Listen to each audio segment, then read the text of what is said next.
오늘은 3월 11일 토요일입니다. 경외하며 절제하라 마지막 주제인데요.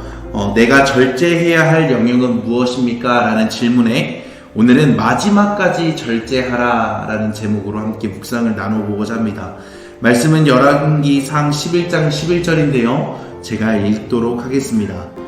여호와께서 솔로몬에게 말씀하시되 내게 이러한 일이 있었고 또 내가 내 언약과 내가 내게 명령한 법도를 지키지 아니하였으니 내가 반드시 이 나라를 내게서 빼앗아 내 신하에게 주리라. 아멘. 묵상 내용 함께 읽겠습니다. 솔로몬의 삶은 너무나 화려했습니다. 높이 지은 건축물들, 수많은 군인, 화려한 명성과 부귀영화. 하지만 이 모든 것이 한 세대를 가지 못하고 무너졌습니다. 그것도 처참하게 말입니다. 반란이 일어나고 나라가 쪼개져서 12지파 중에서 자기의 편을 들어주는 지파는 단지 2지파였고 나머지 10지파는 반란 세력이 되었습니다. 왜 그럴까요? 이 모든 일은 바로 그의 삶의 기초였던 믿음이 무너지면서 시작됩니다. 솔로몬이 태평성대를 이룬 그때 하나님의 눈에는 그가 달리 보이기 시작합니다. 물론 처음엔 하나님도 솔로몬을 사랑했습니다. 그러나 화려한 모습과 달리 솔로몬의 인생과 나라는 점점 부패하고 타락했습니다. 성경은 솔로몬의 모습을 초기 모습과 비교하여 말합니다. 열왕기상 11장은 이렇게 시작합니다.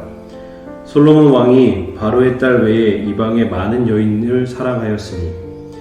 솔로몬은 여인들을 사랑했습니다. 물론 부인을 사랑하는 것은 당연합니다. 하지만 이 말씀은 다른 의미입니다. 솔로몬이 하나님을 사랑하지 않고 세상을 사랑했다는 뜻입니다.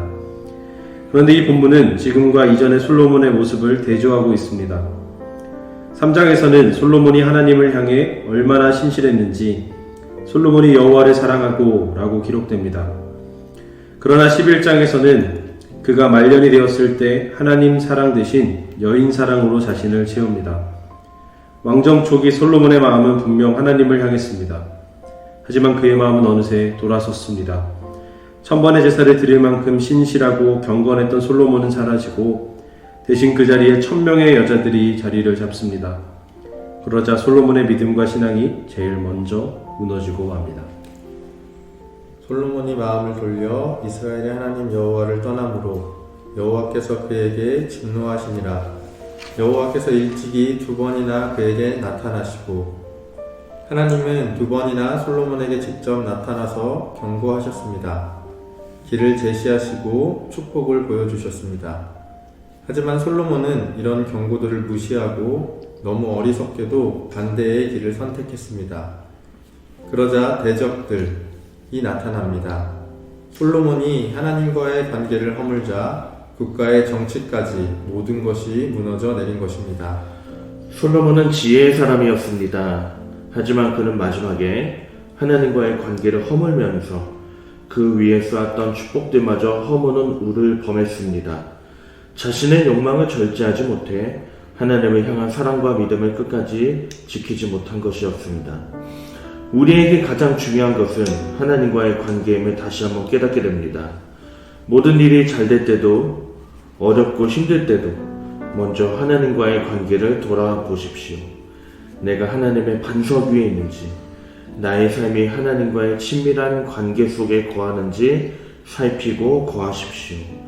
인생의 모든 답이 하나님과의 친밀한 관계 속에 있습니다. 함께 읽은 내용을 가지고 이제 각자의 자리에서 묵상하겠습니다.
제가 한번 묵상을 나눠보도록 하겠습니다.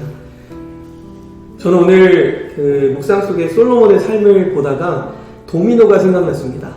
여러분들도 어렸을 때 도미노를 해보신 분들이 많이 계실 텐데 이렇게 잘 하나둘 쌓여가다가 마지막에 한 조각이라도 무너지게 되면 모든 것들이 다 엎어지고 무너져버리는 그런 허무하게 무너져버리는 도미노가 생각났습니다.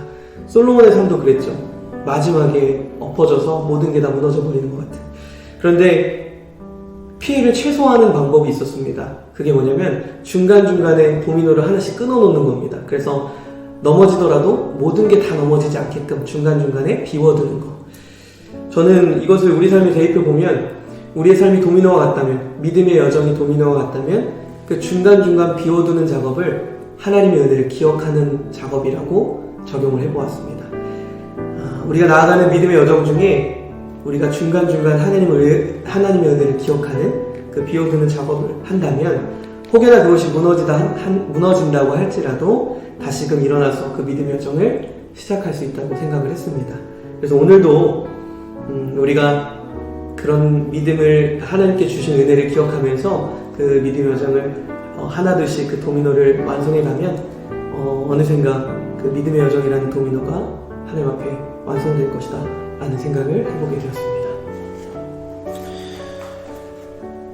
1000번째 제사 이후에 솔로몬이 가졌던 인정받았던 것들에 대해서 생각해 보게 되었습니다. 1000번째를 요즘 예배로 드리면 어땠을까라는 생각을 해보면 정말 큰 공간에서 열렬한 기도와 찬양과 예배와 말씀 선포가 이루어지는 예배지 않았을까라는 생각을 해보았습니다. 그런데 그 한 번의 열렬한 예배가 하나님과의 영원함을 약속한 것이 아니라 하나님과의 영원한 관계가 중요하다는 것을 다시 한 번 더 보게 되었습니다. 저도 화려하게 하나님 앞에서 예배하고 열정을 다했다고 생각했을 때가 있었는데 또 그때의 추억으로 지금을 살아간다고, 난 하나님 앞에 신실하다고 착각했는데 오늘 말씀을 통해서 내가 그때의 모습을 내려놓고 오늘의 모습으로 하나님 앞에서 살아가야 된다는 생각을 하게 되었습니다. 저도 김도경 전사님의 나눔과 조금 비슷한 맥락에서 묵상을 했는데요. 요한계시록에는 하나님의 책망을 받는 교회들 중에 에베소 교회에 편지할 때 너희가 처음 사랑을 잊었다라고 책망을 받잖아요. 그런데 그게 익숙하다 보니까 처음 사랑을 잊어간다라고 생각을 했어요. 솔로몬도 처음에는 하나님을 사랑했는데 하나님을 사랑하는 게 익숙해지고 당연해지다 보니까 그것보다 더 다른 것을 더 사랑하게 되는 그런 솔로몬을 보면서 그러면 어떻게 하면 처음 사랑을 잊어버리지 않을 수 있을까? 어떻게 하면 익숙하지 않을 수 있을까? 그 방법은 어제의 은혜로 오늘을 살지 않는 것, 어제 만난 하나님을 오늘의 하나님으로 생각하지 않는 것이라고 생각을 했습니다. 그래서 매일 매 순간 나와 함께 하시고 만나 주시고 내게 베풀어 주시는 은혜로 살아가야겠다 라고 다짐하고 묵상해보는 시간이었습니다.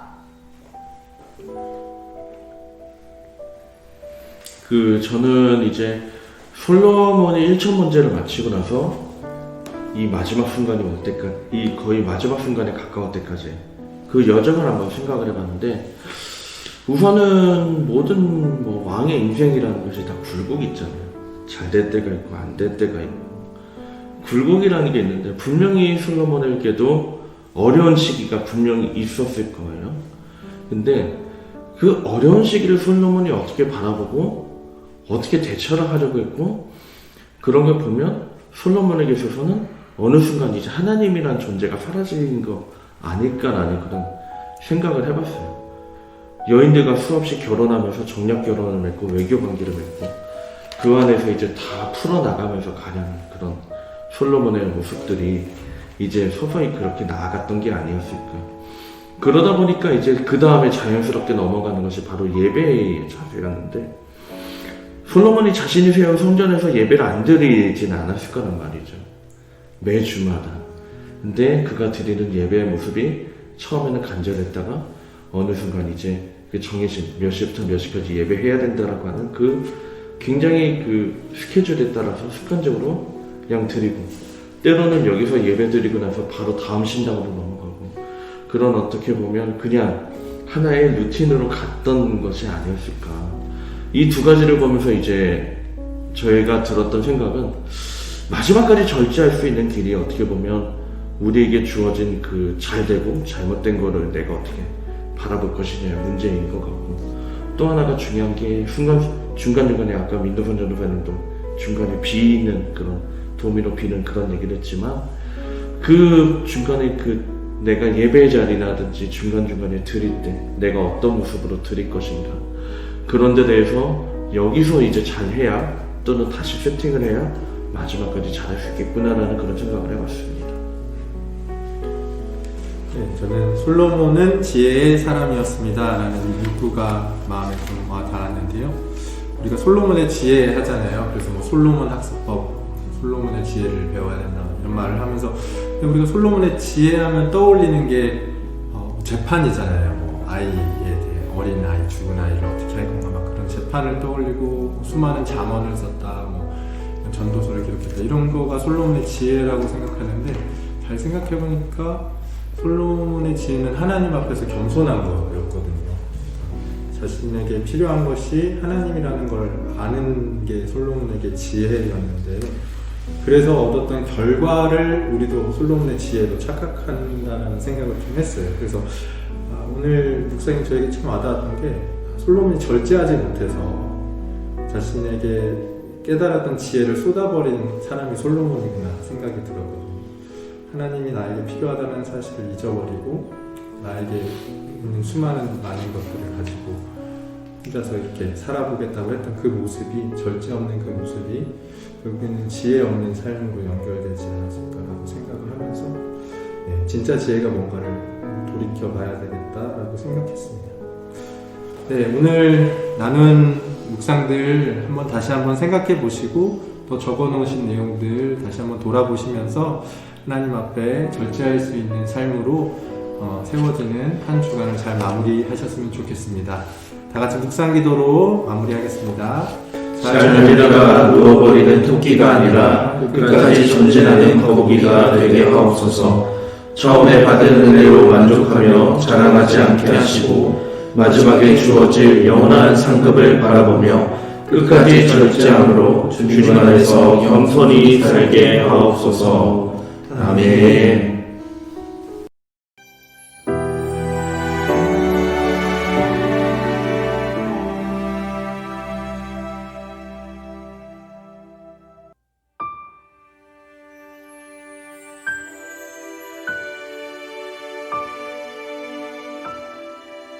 thank you